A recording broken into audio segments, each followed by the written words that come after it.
La bandera que llevamos las compañeras de Pan y Rosas señalaba que los gobiernos, para señalar no solamente al gobierno nacional, sino también a los gobiernos de los estados provinciales, que a lo mejor están gobernados por partidos de la oposición,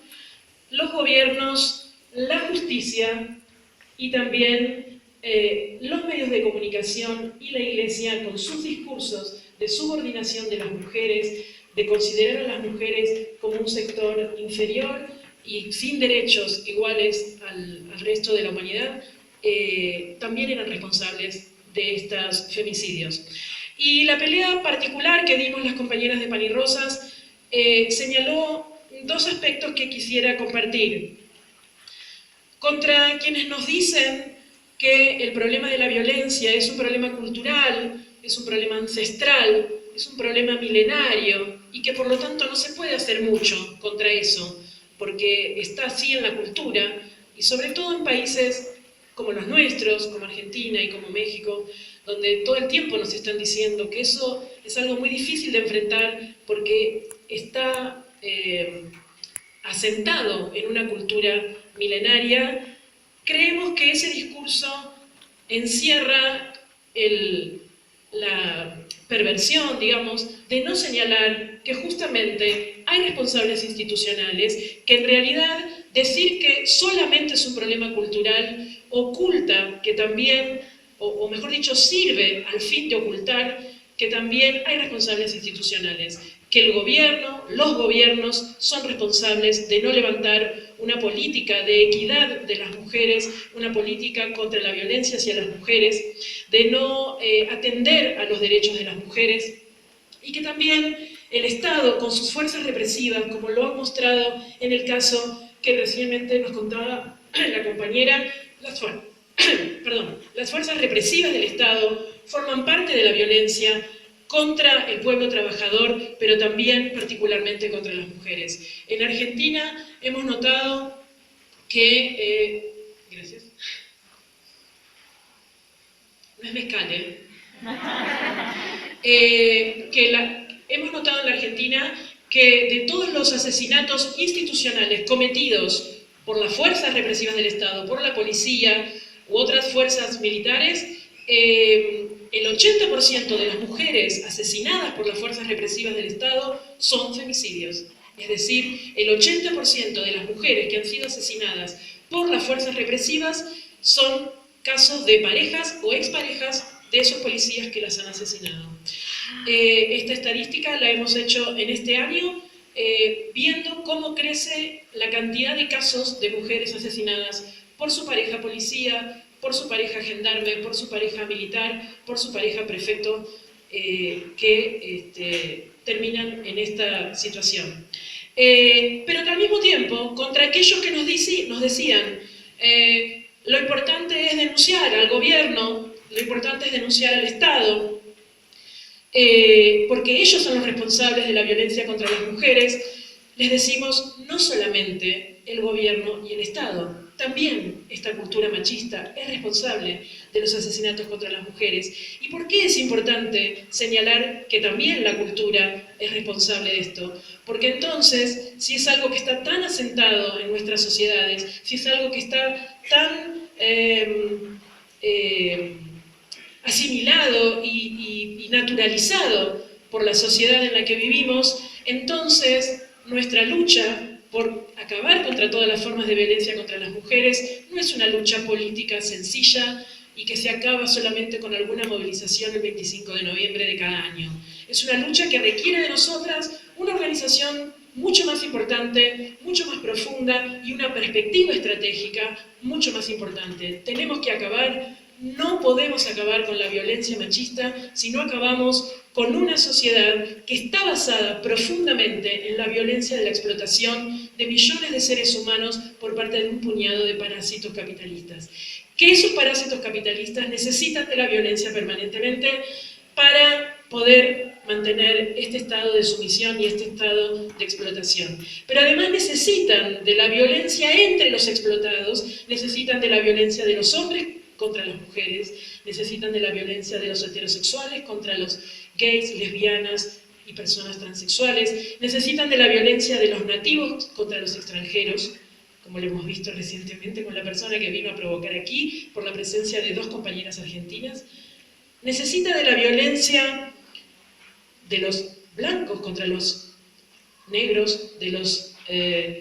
mestizos contra los originarios, necesita de la violencia y de la división permanente entre los explotados para poder sobrevivir como sistema de explotación. Entonces, nosotras decimos,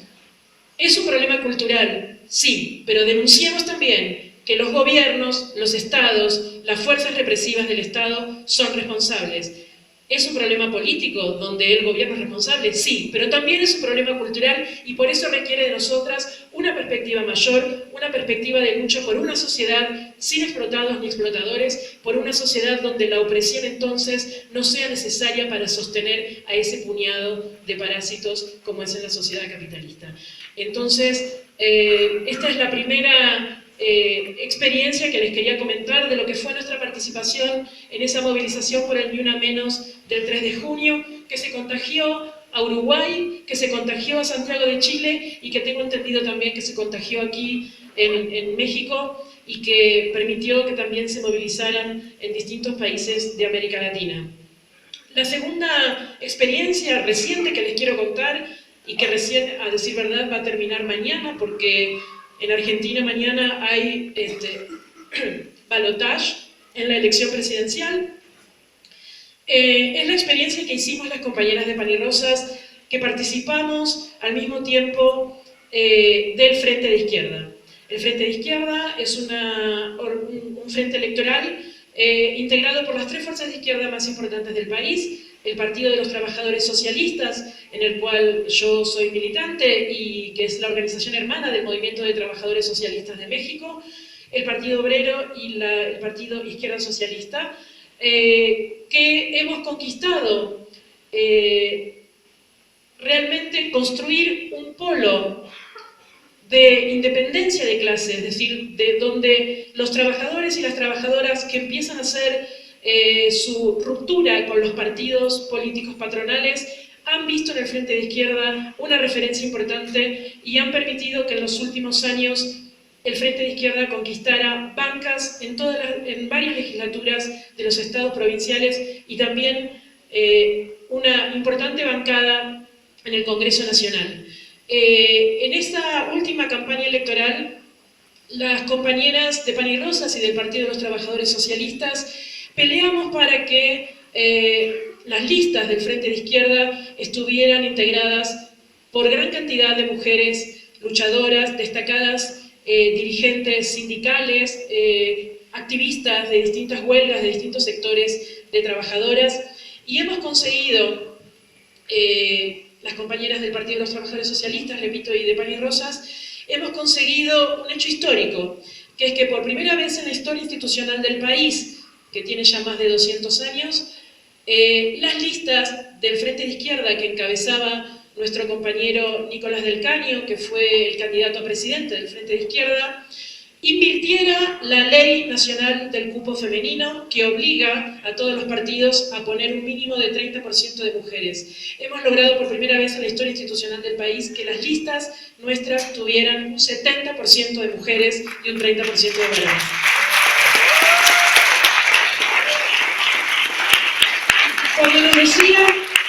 Cuando nos decían que bueno, que eso era, a lo mejor era irrelevante, otras organizaciones de izquierda nos decían que eso no tenía tanta relevancia porque, ¿qué importa, digamos? Si total, sabemos que consiguiendo más diputados en el régimen democrático burgués no vamos a conquistar nuestra emancipación y nuestra liberación hasta el final.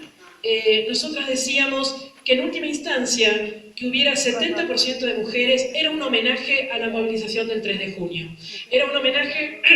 a esas centenares de miles de mujeres que se movilizaron en todo el país para decirle basta a la violencia machista, y era también una forma de señalar que las mujeres que están a la cabeza de todas las luchas, como dijeron las compañeras, que allá también las compañeras docentes son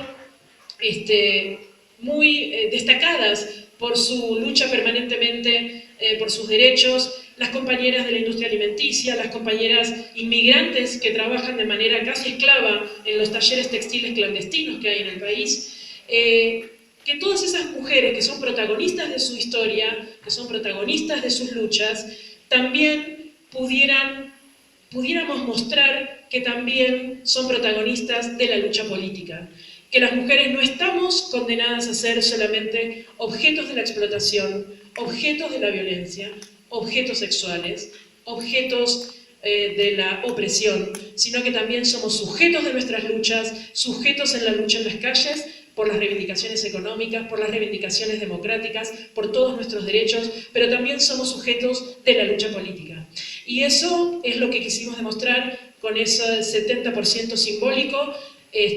Bueno, simbólico no, fue real, pero quiero decir que el símbolo que queríamos expresar era que las mujeres también somos sujetos para poder hacer política contra la política de los patrones, contra la política que hacen las instituciones del régimen que nos oprime y que nos explota.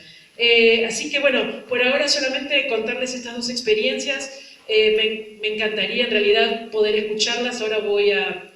ver si me meto en las reuniones que hagan ustedes para escuchar las experiencias de aquí, de este país, como las que escuché aquí en la mesa. Y bueno, luego volveremos a encontrarnos y a hablar un poco más de las experiencias que tenemos en nuestro país. En principio, entonces, dejarles el saludo de miles de compañeras de Pan y Rosas en Argentina que están hoy mirando atentamente a través de Twitter, a través de Facebook, todo lo que está sucediendo aquí en México. Gracias.